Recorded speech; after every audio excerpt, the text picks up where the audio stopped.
Il ne peut y avoir de choix démocratique contre les traités européens. Juncker. Hey, je me suis récemment penché sur le fonctionnement de l'Union Européenne. Et devinez quoi? C'est un putain de bordel. Bon, il faut savoir dans un premier temps qu'il y a 5 grandes institutions au sein de l'Union Européenne. Il y a le Conseil Européen, le Conseil de l'Union Européenne, la Commission Européenne, le Parlement Européen et la Cour de Justice. Un putain de bordel, je vous dis. Mais pas d'inquiétude les amis, je vais pas vous parler de ça aujourd'hui. Je vais plutôt vous parler du traité sur le fonctionnement de l'Union Européenne. Le TFUE, oui. Et plus particulièrement des articles qu'il renferme. Alors voici 5 bonnes raisons de rester dans l'Union Européenne. Oh non, faut pas sortir, hein. T'es fou, toi? Allez, c'est parti. Numéro 1. Articles 120 et 121 du TFUE. Les grandes orientations des politiques économiques ne sont plus décidées par nos représentants. L'article 120 et 121 du TFUE donne le pouvoir au Conseil de l'Union Européenne sur proposition exclusive de la Commission de fixer, je cite, les grandes orientations des politiques économiques. Donc pour la faire courte, la Commission ordonne, contrôle et sanctionne tout pays qui mènerait une politique non conforme aux directives. Ce sont ces articles qui ont permis entre autres l'émergence de la loi Macron ou la loi El Khomri par exemple. En d'autres termes, les grandes orientations politiques ne sont pas définies par les gens que vous avez élus, mais par la Commission, des gens que vous n'avez pas élus. Mais vous inquiétez pas, hein, c'est des professionnels, ils savent très bien ce qu'ils font les gars. Ça va, c'est bon. Numéro 2. Article 123 du TFUE. La France n'a pas le droit de créer elle-même sa propre monnaie.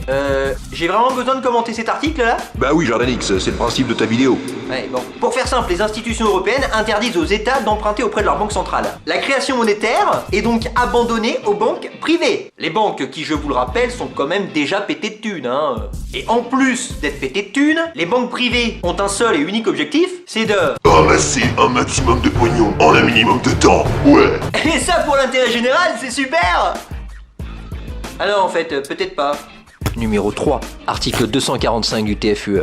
La Commission est indépendante. Vous avez bien lu, la Commission est indépendante. Elle ne sollicite ni n'accepte aucune instruction d'aucun gouvernement ni d'aucun organisme. Bon, rassurez-vous, ils font peut-être quelques exceptions.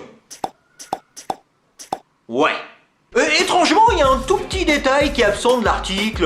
Petit détail, hein? Rien de bien méchant. Et ce petit détail, il est discrètement stipulé par l'article 9 du règlement intérieur de la Commission. Règlement intérieur de la Commission. Article 9. Les réunions de la Commission ne sont pas publiques. Les débats sont confidentiels. Ouais. Non seulement les gouvernements eux-mêmes sont priés de ne pas interférer dans la politique menée par les dirigeants de l'Union Européenne, mais en plus, les débats sont confidentiels. Mais ça, moi je dis, mais c'est super! Non? Vous trouvez pas? Numéro 4. Article 289 du TFUE. Le Parlement européen n'a pas l'initiative des lois. Eh ouais, c'est la Commission qui a le pouvoir de proposer des lois, ouais. Vous l'avez élu, la Commission, vous? Moi, j'ai pas le souvenir de l'avoir élu, hein. Bon, après, j'ai peut-être loupé un épisode, hein, je sais pas, hein. Bon, autrement dit, ce sont des technocrates. Technocrate. Groupe de personnes tendant à faire prévaloir les aspects techniques d'un problème sur les considérations sociales et humaines. Des gens non élus, donc, qui proposent des lois. Mais attendez une minute. Il me semble que celui qui a l'initiative des lois dispose quand même d'un sacré pouvoir, non? Bah oui, car il ne prendra jamais l'initiative des lois dont il n'a pas envie. Démocratie, vous dites? Ou ça? Pourquoi pas, là, Numéro 5. Article 130 du TFUE. La BCE est indépendante. Alors, pour bien comprendre, une banque centrale a pour mission première de réguler la quantité de monnaie en circulation dans une économie. Il s'agit de faire en sorte que l'économie dispose de suffisamment de monnaie en circulation pour pouvoir fonctionner. C'est bon là, tout le monde suit? Eh bien, les objectifs de la politique monétaire, croissance, inflation et chômage, ne sont plus décidés par le gouvernement, que vous avez élu, mais par la banque centrale elle-même, que vous n'avez pas élu. Et ça, bien sûr, en toute indépendance, bien entendu. L'État n'a donc plus son mot à dire en matière de politique monétaire. Hein? Et toi? Ah mais toi, mais mon petit bonhomme, c'est pareil? Tu fermes ta gueule?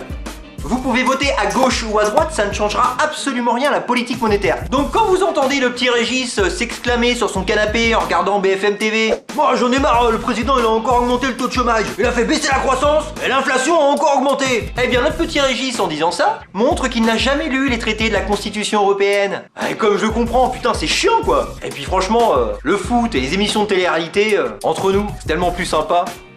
Alors là je suis bien d'accord Jordanix. Conclusion. Comme vous pouvez le constater, l'Union Européenne nous offre un avenir radieux, un avenir démocratique.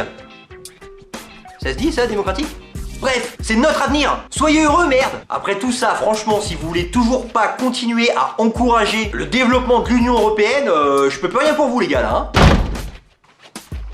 Merde, putain, j'avais une autre conclusion, je l'ai foutu où? Ah bah voilà, c'est bon.